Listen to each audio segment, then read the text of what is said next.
नमस्कार, मैं हूं आनंद। आप देख रहे हैं चेतना टुडे। सबसे पहले एक नजर सुर्खियों पर। शहर विधायक की प्रेरणा से सभी गैस डीलर्स द्वारा सब्सिडी राष्ट्र को समर्पित। 8 दिन में फिर गिरा जर्जर स्टेडियम पैवेलियन, बड़ा हादसा टला। और आखिरी चरण के पंचायत चुनाव हेतु मतदान दल रवाना, वोटिंग रविवार को। अब सुर्खियां विस्तार से। शहर विधायक चैतन्य काश्यप द्वारा गैस सब्सिडी राष्ट्र हित में समर्पित की गई। उनसे प्रेरणा पाकर शहर के समस्त गैस डीलर्स द्वारा भी अपनी सब्सिडी समर्पित की गई। विधायक श्री काश्यप की प्रेरणा से इस अनुकरणीय पहल पर गैस डीलर्स ने उनका स्वागत किया। शनिवार को विधायक श्री काश्यप की पहल पर gas dealers Amit Agarwal Lalit gas service, Rumi contractor Rumi gas service, Chandrakant Mandot Kartik gas service, Ramesh Pipada Alpa gas service, Sarita Pipada Anshul Indian, Jayprakash Sharma Ratlam gas service, Rakesh Damor Bhavya gas service तथा सुरेश पाटीदार अंकित गैस सर्विस ने भी सब्सिडी समर्पित की।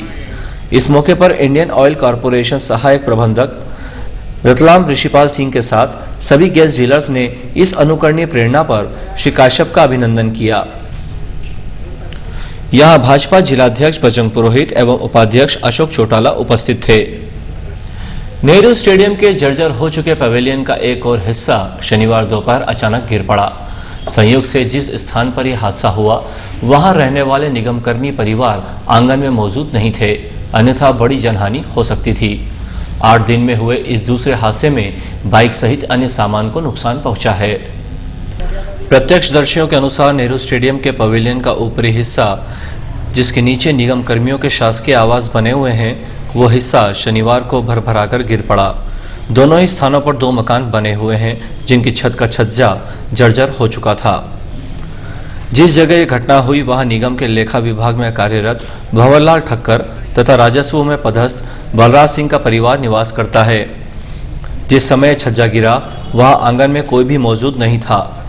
हालांकि छज्जा गिरने से घर के बाहर बना कपड़े का शेड क्षतिग्रस्त हो गया और वहां रखी एक बाइक को भी नुकसान पहुंचा है। बताया जाता है कि यह बाइक एक शासकीय कर्मचारी पंचायत चुनाव में ड्यूटी लगने के कारण यहां खड़ी कर गया था। इस क्षेत्र में रहने वाले निगमकर्मी परिवार ने बताया कि थोड़ी देर पहले ही दोनों ही परिवार के सदस्य घर के बाहर थे। हादसे से कुछ देर पहले ही वे अंदर गए थे। यहाँ समीप के आवासों पर भी यही स्थिति बनी हुई है, लेकिन बावजूद इसके निगमकर्मी परिवार यहाँ निवास कर रहे हैं। स्टेडियम के भीतर बना पैवेलियन जगह जगह से क्षतिग्रस्त होने के साथ ही खतरनाक घोषित किया जा चुका है। चूंकि इसका नवनिर्माण कार्य आरंभ नहीं हुआ है, इसलिए इसे अभी तक तोड़ा नहीं गया है।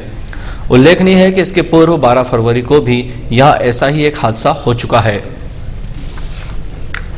त्रिस्तरीय पंचायत निर्वाचन के तहत जिले में तीसरे चरण के अंतर्गत रतलाम, जावरा तथा पिपलोदा विकासखंड क्षेत्र में 22 फरवरी को प्रातः 7 बजे से दोपहर 3 बजे तक मतदान होगा। मतदान के लिए शनिवार को मतदान दलों को मतदान सामग्री के साथ मतदान केंद्रों के लिए रवाना किया गया। अंतिम चरण में कोई 3.5 लाख से अधिक मतदाता मतदान करेंगे। रतलाम जिले में तीसरे चरण में होने वाले मतदान में 3,56,769 मतदाता अपने मताधिकार का प्रयोग करेंगे।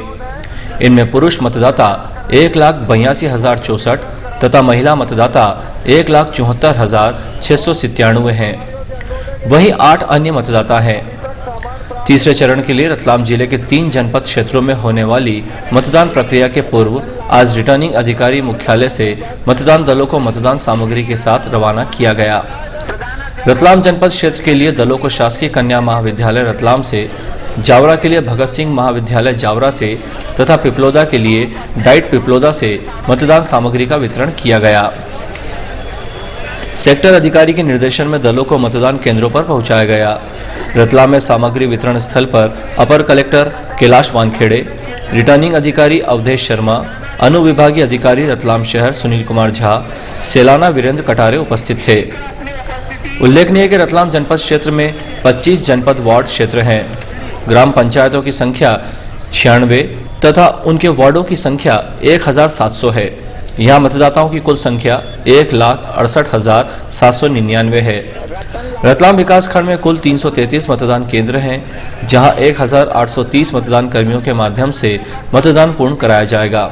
इस क्षेत्र के लिए 6 सेक्टर मजिस्ट्रेट तथा 23 जोनल अधिकारी नियुक्त किए गए हैं, जबकि जावरा की 68 ग्राम पंचायतों में 1,02,152 मतदाता हैं। इसी तरह पिपलोदा में 85,000 से अधिक मतदाता जनपद क्षेत्र में 19 जनपद वार्ड क्षेत्रों के लिए मतदान करेंगे।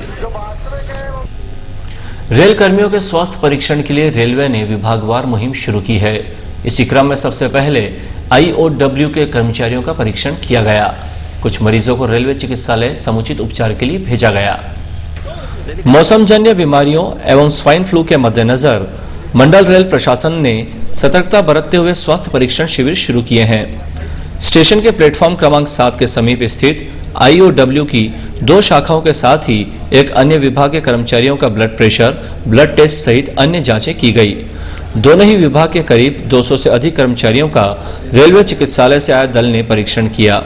इसी तरह के शिविर अन्य विभागों में भी नियत कार्यक्रम के मुताबिक लगाए जाएंगे।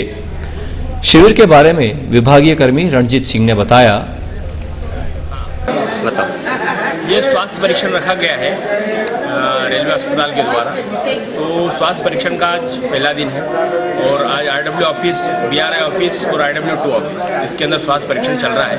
इसमें डॉक्टर वरुण आए हैं CMP और उसके साथ में उनके HA वगैरह ये लोग आए हैं और स्वास्थ्य परीक्षण चल रहा है। महिलाएं भी स्वास्थ्य परीक्षण करा रही है और पुरुष भी स्वास्थ्य परीक्षण करा रहे हैं। और जो डॉक्टर साहब को लग रहा है कि ये इसको रेलवे हॉस्पिटल रेफर करना चाहिए, उसको रेलवे हॉस्पिटल रेफर कर रहे हैं। नगर निगम शहर में सफाई, जल प्रदाय, प्रकाश एवं लोक निर्माण विभाग द्वारा किए जाने वाले कार्यों को गति देने के लिए नए वाहन खरीदेगा। इस आशय के प्रस्ताव को महापौर डॉक्टर सुनीता यार्दे की अध्यक्षता में संपन्न MIC बैठक में स्वीकृति दी गई। बैठक में शहर भर में आवश्यकता अनुसार पेयजल वितरण के लिए सीमेंट कंक्रीट की 100 टंकियां क्रय करने के प्रस्ताव को स्वीकृति प्रदान की गई। अवैध नल कनेक्शनों को वैध करने की समय सीमा 31 मार्च तक बढ़ाए जाने की स्वीकृति भी महापौर परिषद द्वारा प्रदान की गई। जल प्रदाय विभाग की कार्य क्षमता को बढ़ाए जाने के उद्देश्य से एक डंपर प्लेसर क्रय करने के साथ ही सफाई व्यवस्था को और अधिक सुचारू बनाने के लिए एक छोटी 6-in-1 JCB, प्रकाश विभाग हेतु एक छोटी हाइड्रोलिक गाड़ी एवं लोक निर्माण विभाग हेतु एक डंपर तथा एक रोड रोलर क्रय किए जाने की स्वीकृति भी महापौर परिषद ने सर्वानुमति से प्रदान की। MIC में सदस्य एवं अधिकारी मौजूद थे। आयकर दाताओं को कर भुगतान सहित अन्य विषयों पर तकनीकी परामर्श देने के उद्देश्य से कर सलाहकार परिषद रतलाम द्वारा 2 दिनी शिविर रखा गया। शिविर में सैकड़ों करदाताओं ने जानकारी प्राप्त की। आयकर विभाग कार्यालय परिसर में आयोजित 2 दिनी शिविर में करदाताओं का आयकर refund, online return file, ITRV verification form और दाखिल रिटर्न में भूल सुधार से संबंधित विषयों पर परिषद अध्यक्ष संदीप मूणत, सचिव दीपक पुरोहित व अध्यक्ष कृष्ण गोपाल अग्रवाल सहित अन्य ने विस्तार से जानकारी दी। श्री अग्रवाल ने बताया कि ऐसे करदाता जो स्वयं अपनी विवरणी तैयार कर दाखिल करते हैं, लेकिन नियमों का ज्ञान नहीं होने से गलत जानकारी के कारण विवरणी त्रुटिपूर्ण साबित हो जाती है और उन्हें रिफंड भी नहीं मिलता है अथवा नोटिस का भी सामना करना पड़ता है। इस स्थिति से उबरने के लिए कई करदाताओं ने शिविर में संतोषप्रद जानकारी प्राप्त की। इसके साथ ही उन्हें आयकर छूट के विनियोग, छूट प्राप्ति, बीमा प्रीमियम पर छूट आदि पर जानकारी दी गई। इस मौके पर परिषद के पदाधिकारी एवं सदस्यगण मौजूद थे। श्री धर्मदास जैन श्री संघ के तत्वावधान में श्रमण संघ के नायक ध्यान योगी आचार्य प्रवर डॉक्टर श्री मुनि जी, प्रवर्तक श्री प्रकाश मुनि जी, तपस्वी श्री राजेश मुनि जी आदि संत मंडल और महासती वृंद के साथ रतलाम में 22 फरवरी को भव्य मंगल प्रवेश करेंगे। उनके मंगल प्रवेश का जुलूस सुबह स्टेशन रोड स्थानक के सामने स्थित पगारिया हाउस से निकलेगा। जुलूस श्री जैन दिवाकर स्मारक पर पहुंचकर धर्म सभा में परिवर्तित होगा। श्री धर्मदास जैन श्री संघ के अध्यक्ष प्रकाश मूणत, मंत्री रंगलाल चौड़िया व अभय मोदी ने बताया कि आचार्य श्री के प्रवचन 23 फरवरी को सुबह 9 बजे सागोद रोड स्थित श्री सौभाग्य जैन साधना व जन कल्याण परिसर में होंगे। अंत में एक नजर फिर से सुर्खियों पर। शहर विधायक की प्रेरणा से सभी गैस डीलर्स द्वारा सब्सिडी राष्ट्र को समर्पित। 8 दिन में फिर गिरा जर्जर स्टेडियम पेविलियन, बड़ा हादसा टला। और आखिरी चरण के पंचायत चुनाव हेतु मतदान दल रवाना, वोटिंग रविवार को। चेतना टुडे में आज बस इतना ही। हम फिर मिलेंगे कुछ और नई सुर्खियों के साथ। तब तक के लिए नमस्कार।